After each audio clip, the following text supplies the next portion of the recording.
نحمدك يا من ترنمت بثنائه برق اللسان وتغنت بتهليله أناديل الكيان، والصلاة والسلام على سيد الرسل وحبيب الرحمن. أما بعد فأعوذ بالله من الشيطان الرجيم. بسم الله الرحمن الرحيم. فسوف يأتي الله بقوم يحبهم ويحبونه. آمنت بالله صدق الله العظيم. وقال النبي صلى الله عليه وسلم: قال الله عز وجل: وجبت محبتي للمتحابين فيا والمتجالسين فيا والمتزاورين فيا والمتبازلين فيا. إن الله وملائكته يصلون على النبي يا أيها الذين آمنوا صلوا عليه وسلموا تسليما. الصلاة والسلام عليك يا سيدي يا رسول الله وعلى آلك وأصحابك يا حبيب الله. مولاي صل وسلم دائما أبدا على حبيبك خير الخلق كلهم. اللہ تبارک و تعالی جل جلالہ و عم نوالہ و اعظم شانہ کی حمد و ثنا اور مصطفیٰ جان رحمت، شمع بزم ہدایت، عز و ناز نبوت، فخر و اعزاز رسالت، فتح باب نبوت، ختم دور رسالت پہ لاکھوں سلام پیش کرنے کے بعد صاحبان محبت و مودت، ارباب احترام و عقیدت، حاملین عقیدہ اہل سنت، صاحبان منبر و محراب، متلاشیان علم و اخلاص، اور بطور خاص اعلیٰ حضرت عظیم البرکت علیہ الرحمٰن نے جن کے بارے میں یوں کہا: پارا ہائے صحف غنچہ ہائے قدس. پارا کہتے ہیں حصے کو، ٹکڑے کو، پیس کو، جز کو، اور ہائے جمع کے لیے ہوتا ہے. صحف جمع ہے صحیفہ کی، اور صحیفہ کہتے ہیں منزل کتاب کو. تو اعلیٰ حضرت عظیم البرکت علیہ الرحمہ کہتے ہیں کہ رب کے منزل کلام کے جیسے پارے ہیں ویسے ہی میرے نبی کے یہ دولارے ہیں. پارہ ہے صحف غنچہ ہے قدس، اہل بیت نبوت پہ لاکھوں سلام.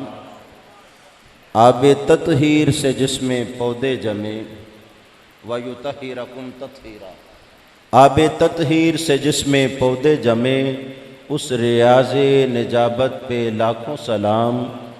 خون خیر الرسل سے ہے جن کا خمیر، خون خیر الرسل سے ہے جن کا خمیر، ان کی بیل و طینت پہ لاکھوں سلام. سادات کرام، بالخصوص علماء پر بڑی ہی شفقت و مہربانی کرنے والے، اور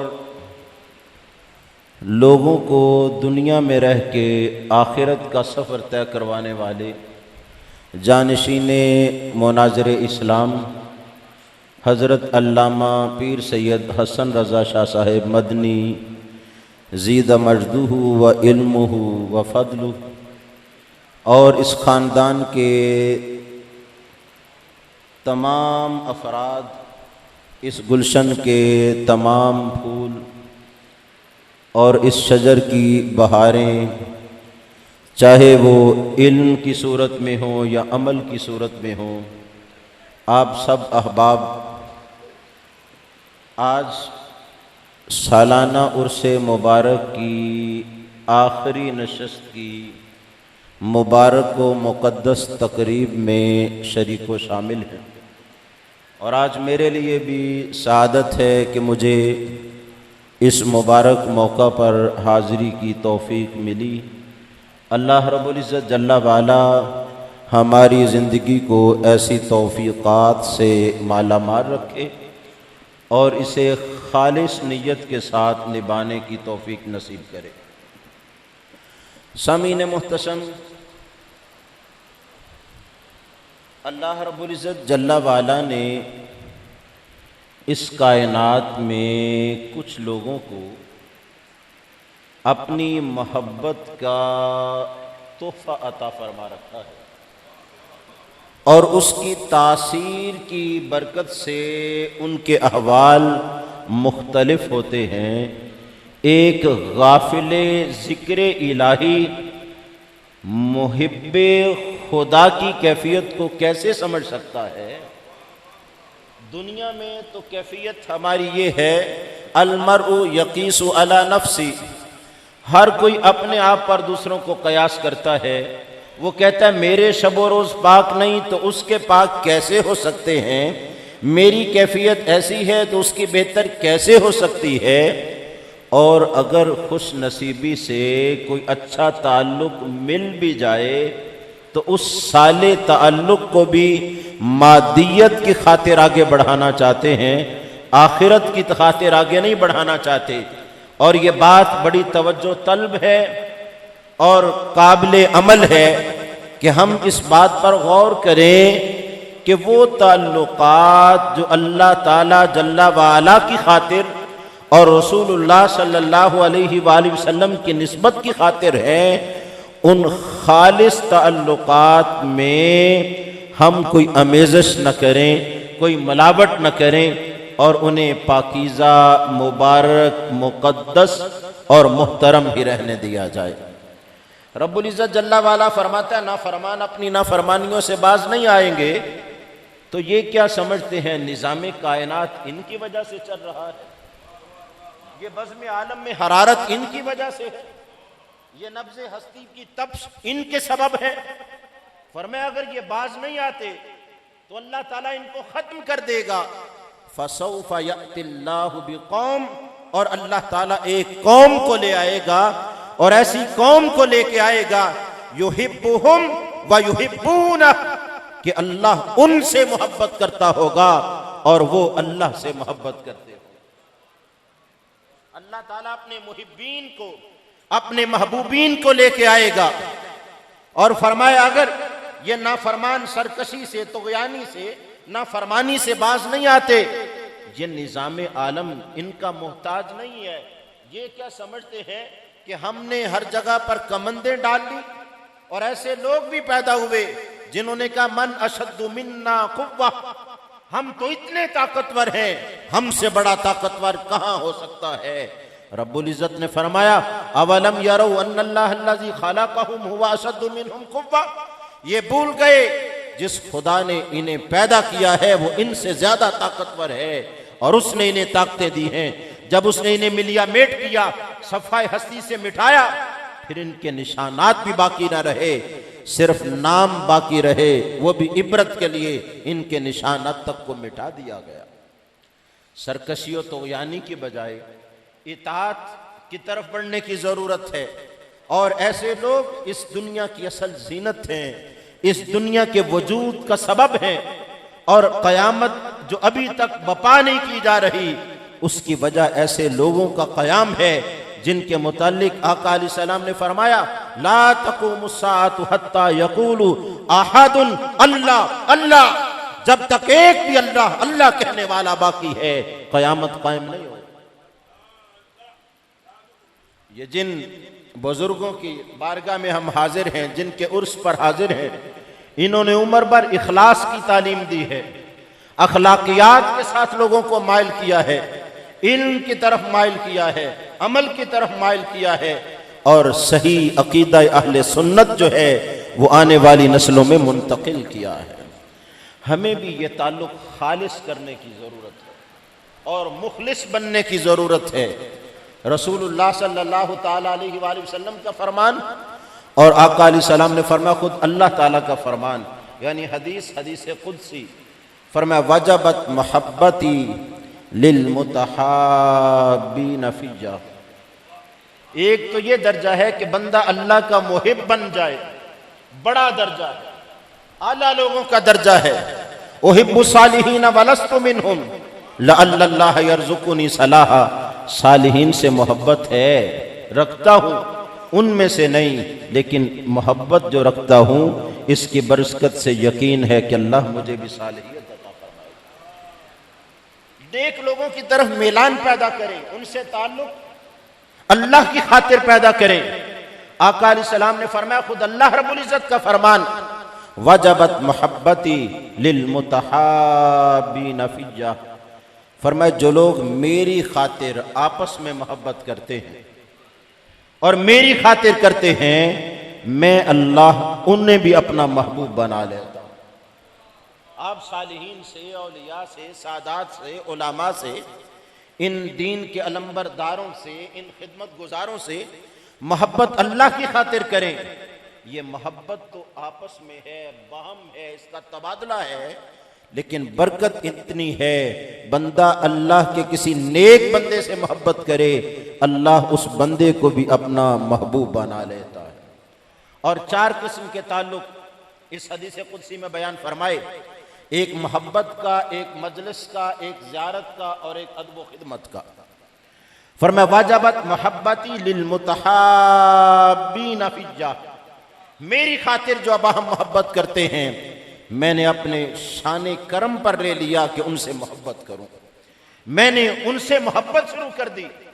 اور دوسری روایت میں آقا علیہ السلام نے اسی کی تفصیل بیان کرتے ہوئے ارشاد فرمایا، لو ان عبدین تحابا فی اللہ، اگر 2 بندے آپس میں محبت کرتے ہیں اللہ کی خاطر، ایک دوسرے سے اس لیے محبت کرتا ہے یہ اللہ والا ہے، آج اس لیے لوگ دور دراز سے چل کے آئے ہیں، یہ اللہ والوں کی درگاہ ہے، وہ بارگاہ ہے، تو فرمایا اگر اس دنیا میں نہ بھی مل سکے، واحد فی المشرق والآخر فی المغرب، ایک کنارہ مشرق میں ہے، دوسرا کنارہ مغرب میں ہے، عمر بھر ملاقات نہیں ہوئی، یہ تو دنیا کا جو سفر ہے نا اس کی دوری ہے، اور اس دوری کو دنیا کے اعتبار سے بیان کیا، لیکن مقصود ہے کہ بہت دوری، چاہے ایک عالم برزخ میں ہے، ایک عالم حیات میں ہے، ایک یہاں ہے، ایک دور ہے، ایک کنارہ مشرق میں، دوسرا کنارہ مغرب میں، صدیاں بیت گئی، اس کے بعد آیا،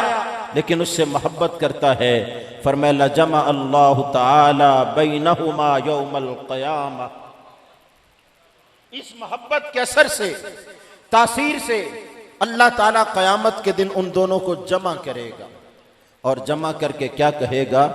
رب خود تعارف کروائے گا ایک کا دوسرے کے ساتھ، جمع کر کے کہے گا ھذا الذی کنت تحبہ فیہ، فرمایا یہ ہے وہ بندہ جس سے تو میری خاطر محبت کرتا تھا، یہ ہے وہ غوث اعظم جن سے میری خاطر محبت کرتا تھا، یہ ہیں وہ داتا گنج بخش جن سے میری خاطر محبت کرتا تھا، یہ ہیں سید مراتب علی جن سے تو میری خاطر محبت کرتا تھا، لیکن محبت خالص ہو، اس کی خاطر ہو۔